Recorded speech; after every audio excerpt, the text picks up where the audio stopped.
Ici le Dr Paul Simard, psychologue, et bienvenue dans le défi Psychoctober, un défi qui consiste à faire une vidéo par jour à tous les jours du mois d'octobre. Aujourd'hui, on va parler de la praxéologie, ou autrement formulé, de l'apprentissage dans l'action. Donc, je vais vous expliquer certaines conceptions sur l'apprentissage, je vais vous partager des exemples personnels sur mon utilisation de la praxéologie apprentissage dans l'action. Je vais également vous faire des partages sur comment je trouve ça difficile parfois de faire des apprentissages dans l'action et pourquoi je le fais. Le tout dans le but de vous donner de l'espoir, des exemples pratiques afin de vous équiper de certaines notions. Donc avant qu'on se lance dans le cœur du sujet, ma petite mise en contexte générale, l'éducation psychologique de la vidéo, ça ne remplace pas une psychothérapie. Donc je vais aborder des concepts de manière générale. Je vais faire de la vulgarisation professionnelle et scientifique et ma connaissance de la science est imparfaite, donc je vais m'en tenir aux balises généralement reconnues. Et si vous voulez aller un pas plus loin pour avoir des précisions, je vous recommande d'utiliser mes programmes spécialisés sur le sujet. Donc, vous pouvez utiliser mon programme de questions confidentielles, le lien est sur mon site web, je vais le mettre en dessous en description, pour me poser des questions spécifiques. Je réponds tous les semaines, c'est tout écrit de toute façon sur la page de description. J'ai les programmes déjà construits du plus général au plus précis jusqu'à l'épanouissement qui sont disponibles également sur mon site web. Et si vous voulez me consulter, je vais également prendre des nouvelles demandes de consultation et vous envoyer par courriel tous les détails sur mon cadre de pratique avant même la fixation du premier rendez-vous. Comme ça, vous n'aurez pas de surprise, vous serez protégé, vous saurez prendre un choix éclairé. Donc, c'est vraiment mon objectif avec cette série de vidéos, de vous aider de manière gratuite, bénévole, afin que vous ayez des repères constitutifs de OK, mais à quoi ça peut ressembler la psychologie? Ça peut-tu vraiment m'aider ou pas? Puis si ça donne de l'espoir à certaines personnes, ben tant mieux. Mon objectif, c'est pas que tout le monde vienne me voir moi, parce que je ne suis pas le meilleur psychologue. L'objectif, c'est de vous donner des repères de psychologie pour que vous fassiez un bout de chemin sur je n'avais pas pensé à cette question-là. Peut-être que maintenant, je vais être plus en mesure d'identifier mon besoin. Donc, c'est vraiment un objectif de vous donner des clés de compréhension pour que vous soyez en maîtrise de vous-même. Maintenant que ce préambule est terminé, j'ai ajouté la petite phrase finale de et restez libre. S'il y a des choses qui vous rendent mal à l'aise dans la vidéo, je vous invite à mettre ça sur pause, peut-être revenir plus tard, on va mettre ça de côté, mais restez en maîtrise de vous lorsque vous acquérez ce genre de compétences-là. Puis moi, je serai toujours là pour répondre à vos questions. Ça fait beaucoup de précisions, hein? Comment ça que je fais toutes ces précisions-là tout le temps et que je les redis? Il y a des gens qui pourraient dire oh, mais tu l'as déjà dit dans une vidéo, ça, arrête de perdre ton temps, là, vas-y direct au cas. En plus, mes conseillers marketing, eux, voudraient me dire que j'ai pas besoin de répéter ça, ou je pourrais le dire à la fin en format écrit, écrit tout petit, là. Puis légalement, je serais blindé. Mais vous savez quoi? Moi, ça me rendrait très mal à l'aise de faire ça. Parce que mon objectif, c'est protéger la population. Puis je le sais qu'il y a des personnes qui n'ont pas écouté les autres vidéos, qui n'ont pas écouté l'introduction. Donc il y a des gens qui découvrent aujourd'hui le contenu avec cette vidéo-ci. Donc pour pouvoir non pas optimiser la stratégie marketing, mais optimiser le service d'aide à la population, je pense que c'est une manière de le faire bien imparfait. Là. Et c'est pas parce que c'est imparfait qu'il ne faut pas le présenter aux gens. Moi, ça suit un peu un dicton qui dit on ne met pas du caviar dans un buffet. Vous savez, les buffets là, alimentaires, on ne met pas de caviar là-dedans. Parce que ça coûte cher, le caviar, ça demande beaucoup d'attention. Et c'est quoi ça, le buffet? Ben, c'est le buffet d'Internet. Donc, selon moi, c'est même un endroit, le buffet de l'Internet, où les gens vont être affamés, non pas forcément de caviar, mais d'authenticité et de contact avec les gens. Donc, le fait de pouvoir vous offrir des réflexions de partage sur là où moi je suis rendu dans ma compréhension de la psychologie, j'ai bien vu à travers les années que ça allume de l'espoir chez certaines personnes. Mais ça peut également blesser certaines personnes. Des fois, on dit un compliment à quelqu'un, puis là, ça réveille sa blessure.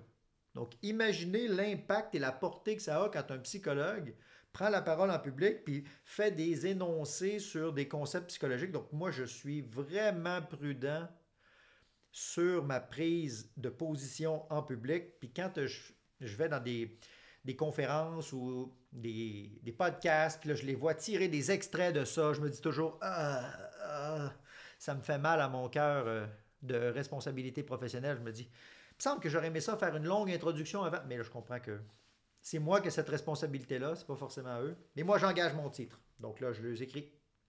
Je dis, j'aimerais ça modifier telle affaire. Puis là, c'est quoi que je suis en train de faire essentiellement? De la régulation. De la régulation dans l'action. C'est pas parce que ça a été signé à un moment donné que moi j'abandonne le contrat ici. Non, je me maintiens en action, en régulation. Puis là, essentiellement, on touche les bases de la praxéologie. Praxéologie, c'est un terme qui veut dire la science de l'action ou les études théoriques scientifiques sur la mise en action. Praxéo, ça vient de praxis en grec qui veut dire action ou pratique, concret, geste concret. Donc faire une praxis, c'est passer de la théorie au savoir, au faire. On fait quelque chose.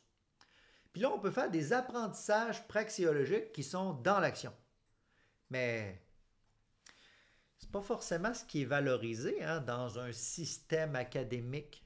Quand on va à l'école, à la petite école notamment, école primaire, école secondaire, puis même tout le reste de la suite du système académique, on est récompensé lorsqu'on réussit à atteindre des cibles externalisées. Donc ça, c'est une sorte de façonnage.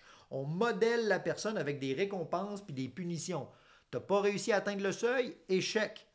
Tu as réussi à atteindre le seuil, mais pas beaucoup élevé, tu vas peut-être rencontrer une autre barrière dans ta progression. Mais tu as eu full bonne note. Ah, ça t'ouvre toutes les portes du système académique. Bien, ce façonnement-là, extérieur, c'est tellement puissant que des gens qui vont se faire modeler par lui, puis aller loin dans le développement scolaire, sans que ce soit ça véritablement qu'il voulait faire. Je raconte souvent l'histoire, moi, d'une amie qui s'est fait vraiment façonner de l'extérieur là-dessus avec son doctorat, dans le sens où elle a fait son doctorat en même temps que moi. Puis elle ne faisait pas son doctorat en psychologie pour être psychologue. Elle faisait son doctorat en psychologie pour dire à son père, voici mon diplôme de doctorat, là, tu me dis que je devais avoir une carrière, là, puis t'assurer, le gars, c'est fait, là, maintenant je veux travailler pour l'entreprise familiale. Son père lui avait toujours refusé de travailler pour l'entreprise familiale. Mais dès qu'elle a mis son doctorat en psychologie, sur la table du bureau familial, il a dit, c'est beau, maintenant j'ai confiance que tu as une carrière assurée, viens-t'en, on te prend dans la compagnie familiale. Mais imaginez là, les années d'études, 3 ans de baccalauréat, je pense qu'elle a fait 5 ou 6 ans de doctorat, fait que ça fait 9 ans d'université à peu près, et ça, 8 ans d'université pour pouvoir réussir au final à déposer ça sur une table. C'est incroyable, mais c'est la puissance du façonnage de l'extérieur. Et si on prenait un petit raccourci? Pas un raccourci pour pirater le système, mais un raccourci pour optimiser les apprentissages de l'intérieur. C'est là que la praxéologie peut être très puissante. Mais là, si on dit à quelqu'un, tu vas apprendre de manière praxéologique, dans l'action, tu vas tirer des leçons de tes propres expériences. Donc, plutôt que de juste lire des livres, tu vas appliquer le contenu des livres. Oh, pratique, pratico-pratique. Ça veut dire que je vais faire des expériences qui sont peut-être pas compris par mes professeurs. Oh! Le crime dans une société organisée.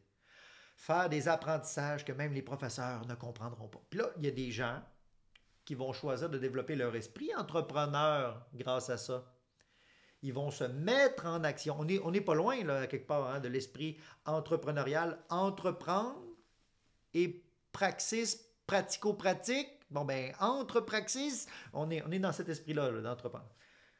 Moi, ce que je vous propose, c'est une démarche de vous entreprendre vous-même. Psycho-entrepreneurial. Praxéo-comportemental. Hey, ça fait des beaux mots, ça. Puis, faire ça, c'est faire face à ce qu'on appelle le processus de civilisation. Il y a des auteurs, des philosophes qui ont étudié, vous savez, c'est comme la contrepartie de la psychologie sociale. Il y a eu de la sociologie des individus également. Bien, dans ces regards croisés-là, moi j'aime bien examiner les déterminants, puis les lacunes, les erreurs aussi de raisonnement de chacun, mais dans la sociologie des individus, une des choses que je trouvais intéressante, c'est le concept de processus civilisationnel. Puis ce que ça disait, c'est qu'une civilisation va grandir lorsqu'il va y avoir un État central qui va s'accaparer le pouvoir de violence. Puis il va dire non, vous n'avez plus le droit, vous, là, sous ma gouverne, de vous faire de la violence entre vous. Je suis le seul représentant de l'administration des violences dans notre société.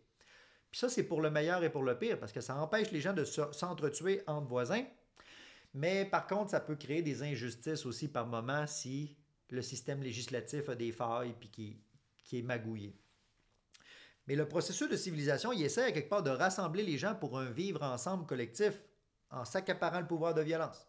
Puis en échange, il va permettre de mettre en place toutes sortes de fêtes, de festivals, de célébrations, de fêtes publiques annuelles, de journées internationales. Puis là, ça, c'est comme des journées qui permettent d'évacuer la pression du processus de civilisation. Dans les théories freudiennes, le processus de civilisation, on pourrait le comparer avec le surmoi. T'sais, des pressions culpabilisantes au-dessus de nous, autoritaires, qui disent « Hey, fais pas ça! » Puis l'évacuation des pressions du ça, ben c'est grâce aux fêtes sociales. Donc c'est des regards multiples dans tout ça qui sont connectés avec, dans le milieu, là, le moi des structures freudiennes. Bon, ben, dans le moi, l'affirmation de qui je suis, c'est soumis à des pressions de contraintes. Ça rejoint le modèle de façonnage avec récompense, punition qui sont faits par le système de la civilisation. On va avoir des moments de plaisir qui sont reliés avec des permissions d'évacuation. Puis vous savez, les festivités, c'est très encadré dans une société, là. Mais dans le milieu de tout ça, il y a le moi qui peut, lui, tirer des apprentissages. Puis ça serait important de savoir tirer des apprentissages de son rapport avec les pressions surmoïques, entre guillemets, ou les pressions de la civilisation, et les pressions également pulsionnelles du ça psychanalytique. Donc, ça serait bien aussi de tirer un apprentissage de ça. Moi, j'aime bien parler de tous les langages de la psychologie. C'est pour ça que je me permets de faire des ponts conceptuels entre différents, mais c'est toujours imparfait. Hein? Un pont, c'est pas comme une super autoroute. Mais on va essayer de mettre le pont sécuritaire.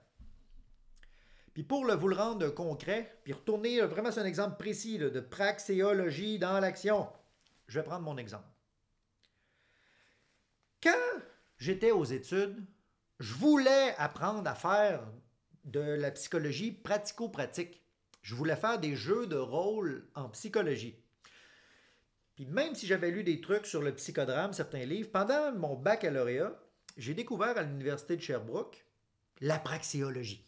Puis là, il y avait un modèle de régulation, de supervision des interventions du psychologue ou du futur psychologue en devenir, dans lequel les pairs, les collègues, dans le fond, allaient évaluer si la personne, dans l'action, quand elle fait son intervention, est-ce qu'elle atteint son objectif? C'est vert. Est-ce que c'est incertain? Jaune. Ou elle n'atteint pas pantoute son objectif? Rouge. Puis là, il y avait un kit de lumière en plus de gens là, qui pouvaient évaluer la personne dans l'atteinte de ses objectifs. Là, puis c'était tout scénarisé, genre là, je vais faire telle action à tel moment. Puis là, le groupe de pairs, il donnait une rétroaction praxéologique en temps réel. Il votait, mettons, avec des lumières. Fait que si la personne qui faisait son jeu de rôle, avec d'intervention pour se pratiquer dans l'atteinte de ses objectifs en thérapie, voyait plein de lumières rouges, ben là, elle savait que l'ensemble des gens qui étaient là dans la salle trouvaient que il n'était pas en train d'atteindre l'objectif qui était prévu là, ici. Et ça ne voulait pas dire que c'était une mauvaise intervention. Donc là, là ça veut dire que c'était quand même assez rigide comme modèle. Hein? Je l'ai administré, moi, dans un groupe à un moment donné pendant mon doctorat pour qu'on l'essaye entre nous. Puis j'ai constaté qu'il y a beaucoup de gens qui confondaient une évaluation de l'efficacité d'une intervention qui était prévue et une différence avec leur préférence d'intervention. Donc, eux, ils n'évaluaient pas l'efficacité de l'atteinte de l'objectif qui était écrit, ils évaluaient s'ils trouvaient que c'était bon à leurs yeux. Donc là, dans ce temps-là, la mesure tombe à l'eau. Mais si vous voulez, vous en servir, cette mesure praxéologique-là pour vous, je vous suggérerais d'utiliser ma grille, parce que moi, je m'en suis fait une, pour m'examiner quand je fais des publications sur le web. Donc, cette vidéo-ci va passer la grille d'évaluation en 10 questions. Puis là, je pourrais peut-être la mettre en description si ça vous intéresse. Mais en gros, je l'ai appelée grille d'auto-évaluation de pré-publication web. Et oui, j'ai fait beaucoup d'efforts de régulation d'apprentissage dans l'action. Donc là, présentement, je suis en train de vous faire une vidéo, mais je suis en train de m'évaluer en même temps. La première affaire que je m'évalue, c'est est-ce que cette publication est utile au regard de ma mission éducative en psychologie auprès de la population? La réponse est oui. Donc moi, je mettrais vert. Tout est OK. Deuxième question. Est-ce que la forme de cette publication est davantage orientée vers l'éducation que vers le divertissement? Je mettrais vert. Tout est OK. Parce que si je me mettais à faire des blagues ou à utiliser des accessoires, ou peut-être que là, je mettrais jaune dans si on soit prudent. Ensuite, est-ce que cette publication protège le public de toute interprétation vexatoire ou négative? Je mettrais vert, encore une fois ici, parce que je suis méga prudent. J'ai fait même mon intro au début pour être méga prudent, puis je vais continuer de l'être dans la vidéo. Est-ce que cette publication fait honneur à l'image de la profession en psychologie? De psychologue, pardon. Jaune. Pourquoi jaune? Sois prudent. Mais parce qu'on a des règlements, les psychologues, à respecter. Et moi, je suis une personne qui est vive, qui exprime ses émotions. Donc, je ne peux pas dire vert. Parce que dès qu'on déplace des émotions, ça le dit d'ailleurs, émotion, ça vient de motion, c'est mettre en mouvement. Il y a quelque chose qui bouge dans les émotions. Je fais le choix d'agiter quelque chose qui est sensible, puis je suis conscient qu'en prenant la parole comme psychologue en public, il est possible que ça heurte, ça fasse bouger quelque chose à l'intérieur de quelqu'un qui n'aime pas quelque chose. Soit ça réveille une blessure personnelle, ou soit il n'aime pas ce que moi je dis, ou soit lui, sa vision de la profession du psychologue est heurtée par ma définition. Puis c'est correct, là. Moi, ça ne change rien à ma responsabilité que j'ai de protéger le public. Mais là, comme je vous dis, je vous explique ma grille. Donc là, ici, il y aurait un jaune. Mais on n'est pas dans le rouge, là. On n'est pas dans une zone de danger total. Je suis prudent. OK, être prudent. Est-ce que cette publication sera interprétée de manière positive si je la présentais lors d'un congrès de psychologues devant plein d'autres psychologues? Eh bien, ici, je mettrais jaune. Jaune encore. Ah oui, on commence ça. Eh bien, c'est parce que je sais que les psychologues ont des sommes toutes assez critiques. Hein? Puis, il y a un petit dicton qui dit dans le monde des psychologues que la seule manière pour que deux psychologues soient d'accord ensemble, c'est qu'il faut qu'ils regardent les deux ensemble travailler un troisième, puis ils vont être d'accord pour dire qu'il y aurait quelque chose à corriger le troisième. Oh! C'est sévère hein, comme dicton. Mais c'est parce que quand on développe notre esprit critique, qu'on a été façonné à l'université pendant des années à dire « ça c'est pas bon, ça c'est pas bon, non ça c'est pas bon, performe à l'examen, fais pas de faute ici », ça ne développe pas forcément la compétence de créativité, ça. C'est plutôt un écrémage pour aller vers quelque chose de plus en plus précis, opératoire, scientifique, données probantes, puis ça peut aller jusqu'à une certaine forme d'insensibilisation sur l'importance d'aller rejoindre l'autre. Parenthèse, moi je trouve qu'il y a comme deux courants là-dessus, là, en psychologie. Il y a la science qui va nous aider à créer de la cohérence pour protéger les gens, mais il y a aussi l'art de la rencontre humaine chaleureuse qui va nous aider à protéger les gens aussi. Mais trop de science, c'est très, très froid et ça ne se généralise pas dans tous les contextes humains. Puis trop d'artisterie de rencontre, ça peut faire une dérive, voire même ésotérique, là, tellement que c'est artistico, flou. Donc, on a besoin de se situer entre les deux balises. Puis c'est sûr que quand on présente en congrès, nous les psychologues, les choses, c'est pas toujours bien reconnu. Il y a des congrès qui sont l'objet d'un déchirement là, entre les gens. C'est épouvantable. Moi, j'ai vu des choses atroces se passer en congrès. Donc, jaune ici. 6e question sur 10. Est-ce que cette publication fait preuve de modération et présente les limites relatives des affirmations qui y sont soutenues? Vert. Moi, je dirais vert parce que c'est ça que je fais à longueur de temps. J'ai commencé avec ça au début, je continue à le faire au cours de route. Est-ce que la publication suffit en elle-même à mettre en contexte le contenu de manière à établir une bonne compréhension de l'auditoire? Moi, je pense que oui. Et c'est justement ce qui vient m'irriter, moi, avec les extraits. Notamment, là, j'ai fait des collaborations avec un podcast, une personne que j'estime beaucoup, qui est très, très bonne dans sa manière de vouloir cheminer intérieurement, même si je ne suis pas d'accord avec tous les autres invités qu'elle invite sur son podcast. Mais par contre, la personne, je trouve que c'est une très belle démarche qu'est-ce qu'elle propose. Fait que moi, je fais de la psychologie communautaire Il n'y a pas de mauvais endroit pour aller faire de la santé professionnelle. Mais quand il y a des extraits qui sont pris, ça, j'avoue que ça me rend très mal à l'aise. Donc, étant donné que la vidéo d'aujourd'hui est sous mon contrôle et que je ne suis pas supposé de faire d'extrait, ça va être en entier, saisissable à une bouchée, je dirais que c'est vert. Question 8. Est-ce que cette publication est appuyée sur des bonnes pratiques en psychologie ou sur des résultats de recherche validés? Oui, vert. C'est les balises généralement reconnues et je vous parle de mes expériences professionnelles tirées des expériences de praxéologie à l'université, puis on va y revenir tout à l'heure. On va donner une note, c'est vert ici également. Est-ce que cette publication pourrait être bonifiée par l'obtention d'une rétroaction d'un collègue psychologue afin de déjouer d'éventuels biais de confirmation? Oui. Je pourrais la montrer, cette vidéo-là, à des collègues, mais comme je ne le ferai pas pour publier celle-ci, jusqu'à maintenant, je pense qu'on a quelques jaunes, mais on a beaucoup plus de vert. On n'a pas d'autres cotes plus élevées. Fait que je mettrais jaune ici, un troisième jaune. Mais le reste, c'est vert. Et la dernière question, est-ce que cette publication pourra être retirée si j'obtiens des critiques négatives? C'est vert, donc on mettrait vert ici. Fait qu'au final, c'est sur les 10 questions, ça fait 7 verts, 3 jaunes.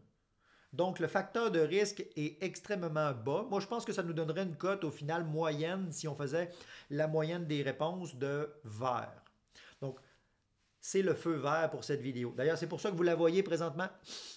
Parce que si j'avais obtenu une cote de jaune, de orange ou de rouge, vous ne l'auriez pas vu. À jaune, j'aurais fait quelques modifications mineures au montage. Mais là, on fait one take, one shot. À orange, là, j'aurais pris beaucoup de temps de couper des affaires. J'aurais fait un gros travail d'édition sur la vidéo. J'aurais demandé des conseils à des collègues. J'aurais peut-être mis plus de sources. Puis si ça avait été rouge, vous n'auriez jamais vu cette vidéo. Donc, peut-être qu'il y a des vidéos que j'ai tournées que vous n'avez jamais vues, justement pour ça. Mais là, je m'en viens quand même assez habile grâce à ce code-là que j'ai mis sur pied. Puis je le partage aux psychologues que je supervise. Moi, je leur donne tous mes outils là, que je crée. Fait que là, je suis en train d'avoir une empreinte qui dit « Oui, tu as réfléchi sur ta pratique. Tu es en mesure de tirer un apprentissage dans l'action de ce que tu offres aux gens. » Fait que c'est de l'autorégulation, cette affaire-là. Donc, même si l'Ordre des psychologues me rejoignait, me disait « Dr. Simard, là, vous avez dit une affaire dans cette vidéo-là. Est-ce que vous avez pensé protéger le public? » Bien, je sortirais ma fiche, puis je dirais, bien, voici mon évaluation de cette vidéo-là. Puis si en effet, il y a des facteurs de risque, bien, je vais les assumer. Puis s'il y a des choses à corriger, je vais être ouvert à recevoir les corrections proposées. Mais l'objectif ici, c'est juste de tirer un apprentissage dans le feu de l'action. Il y a des gens qui, parce qu'ils ne veulent pas avoir un feedback de l'ordre des psychologues incroyables, bien meilleurs que moi en clinique, là, qui ne feront jamais de déclaration publique, jamais de vidéo ou jamais de publication parce qu'ils seront terrorisés à l'idée de se faire taper ses doigts par le syndic de l'Ordre des psychologues du Québec. Ils sont terrorisés, là. Puis là, je vous le dis parce que j'en coach plein. J'en coach en ami, j'en coach comme supervisé, j'en coach en bénévolat, j'en coach, je coach des réseaux de psy. Mais l'objectif ici, c'est de vous dire que hey, c'est difficile, hein? Vivre dans la peur de se faire taper ses doigts parce qu'on a dépassé une mini-ligne à quelque part. Donc, même si ce que je dis, j'essaie de le modérer, ça se pourrait que ce soit interprété de manière vexatoire par certaines personnes, et ça se pourrait aussi que il y ait des personnes qui aient l'impression que je suis présentement là, un danger pour la population. Il y a une guerre dans les médias avec dans les tribunaux d'ailleurs, une guerre parce que c'est des poursuites contre poursuites, tout ça, en Ontario avec un psychologue célèbre maintenant qui est rendu aux États-Unis, là, qui n'est pas dans l'Ordre des psychologues du Québec, qui est dans l'Ordre des psychologues de l'Ontario. Puis il se fait constamment demander d'être modéré dans ses propos professionnels, mais il continue de faire. Donc, je pense qu'il y aurait tout intérêt à suivre ce genre de grille-là de pré-publication pour maintenir le privilège d'être psychologue. C'est un privilège, hein? Ça vient avec des responsabilités, un privilège. Des responsabilités, c'est pas forcément une prison, c'est un cadre qui vise à créer de la sécurité. Mais si vous vivez dans la terreur d'une conséquence, d'une erreur potentielle, c'est clair que vous n'allez pas oser essayer quelque chose. Puis là, c'est sûr que si vous essayez quelque chose, puis que vous êtes dans l'erreur, que vous vous trompez ou que vous exagérez, ça se peut que ça vous démolisse tellement préventivement que vous ne serez pas en mesure de tirer un apprentissage de tout ça. Puis là-dessus, je vais vous citer un beau dicton que j'aime bien, moi, reprendre, qui dit « L'échec n'existe pas, il n'y a que des expériences. » Puis là, si vous avez écouté jusqu'ici dans la vidéo, j'aimerais ça que vous l'écriviez en commentaire, voire entre guillemets, moi, ça va me dire si vous l'avez écouté. L'échec n'existe pas, il existe que des expériences. Pourquoi je dis ça? Ben, c'est un peu tricky, là, dans le sens où, oui, l'échec existe, mais elle existe au regard d'une mesure, on va dire, d'une convention externalisée, interprétative, donc au regard d'une croyance collective. Donc, par exemple, si j'échoue à un examen, j'ai échoué d'atteindre le seuil convenu par les institutions ou les responsables de cette institution-là. Je n'ai pas, moi, échoué ma vie. J'ai échoué dans l'atteinte d'une tâche avec un seuil externalisé par cette compagnie-là. Mais il y a des gens qui vont dire « Non, c'est moi qui ai échoué », puis là, ils vont s'effondrer. Mais si on peut prendre une perspective face à la tâche, ce n'est pas moi. La tâche est une expérience. Puis là, quand j'ai le résultat, est-ce que je peux me réguler avec ça? C'est une expérience. Est-ce que l'expérience, j'en tire avantage? Ou je considère que je fais un échec puis je ne vais plus jamais rien faire?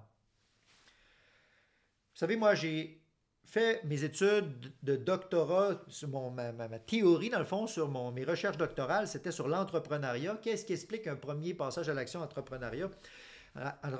Puis, ça m'a fait découvrir plein de choses dans le monde de l'entrepreneuriat, notamment le beau dicton qui dit, j'aime ça les dictons aujourd'hui,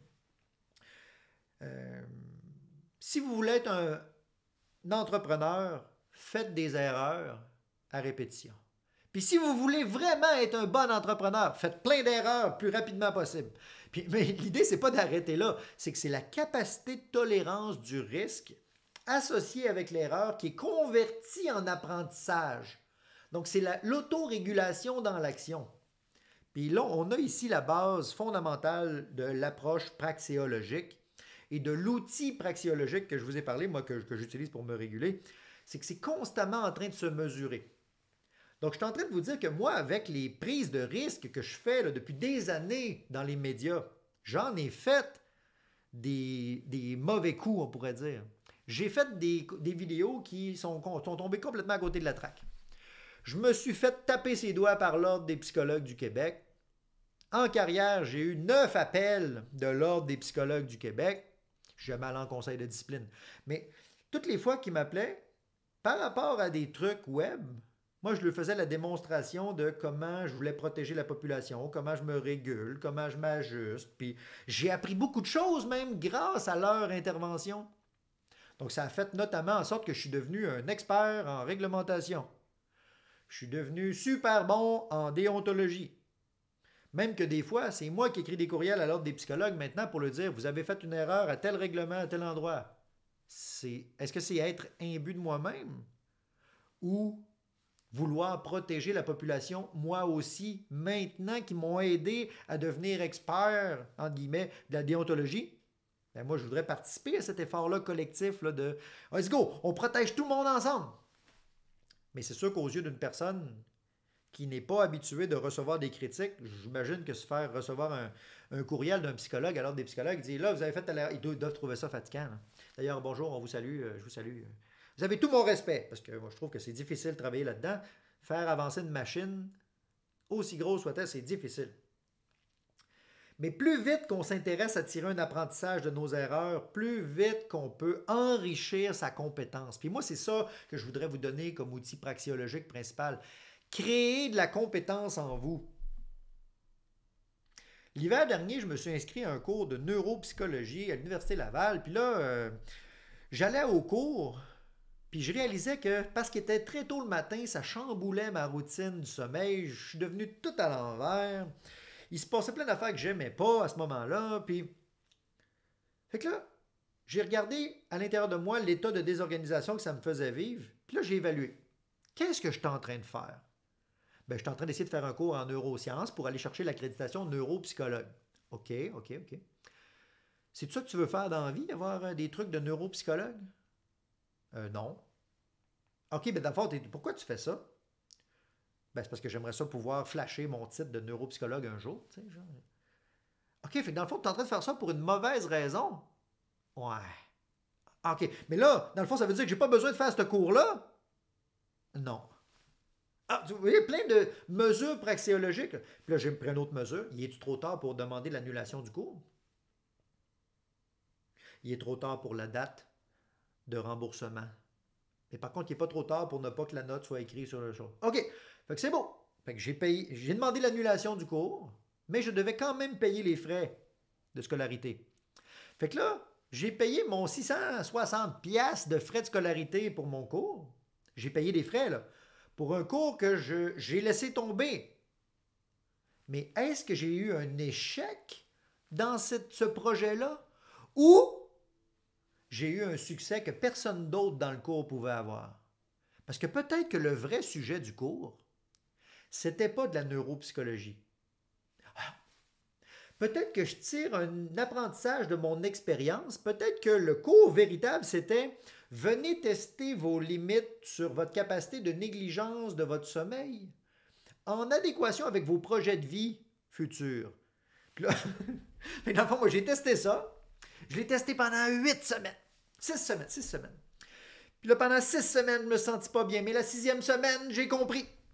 Et là, j'ai payé le coût de formation. J'ai tiré la leçon. Je ne répéterai pas cette erreur-là, qui n'est pas une erreur, qui est en réalité une expérience. Hey! Mais aux yeux de quelqu'un de l'extérieur, là, quelqu'un de l'extérieur pourrait dire ben Paul Simard s'est inscrit, il a payé, puis il n'a pas eu son succès sur le cours. Dans le fond, il a perdu 660 pièces. Moi, je ne le vois pas comme une perte. Parce qu'en réalité, j'ai tiré un apprentissage extrêmement précieux. Ah, je ne savais pas que parfois, je pouvais m'en aller dans des trails qui ne me ressemblent même pas, juste pour flasher quelque chose qui n'est pas en accord avec mes vraies valeurs. Qu'est-ce qui m'a pris, coudon?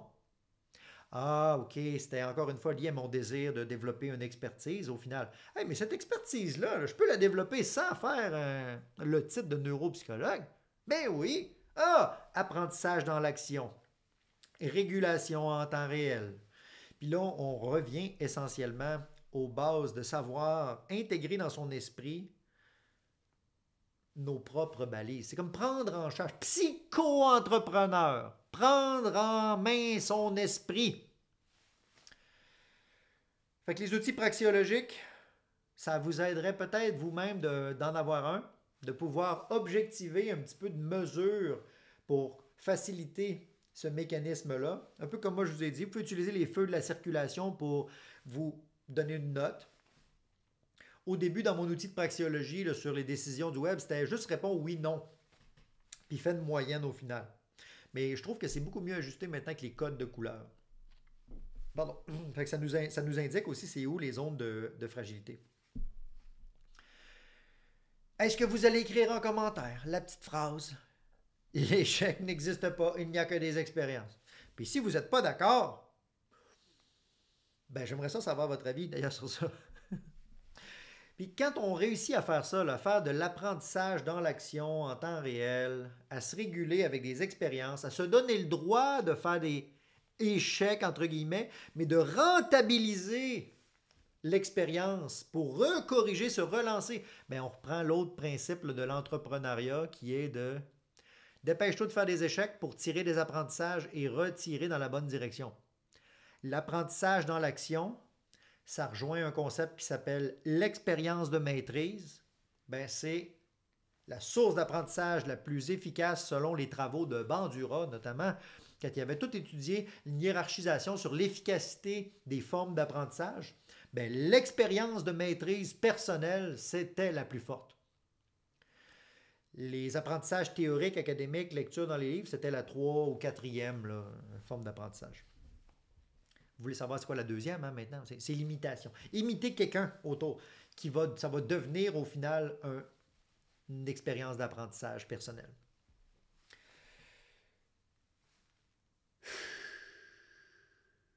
Voilà qui termine sur ces sages paroles. J'espère que vous aurez appris des choses au cours de cette vidéo. C'était le Dr Paul Simard, psychologue. Et sur ces sages paroles que j'espère qu'ils étaient sages, on se dit à demain pour la suite du Psychoctober.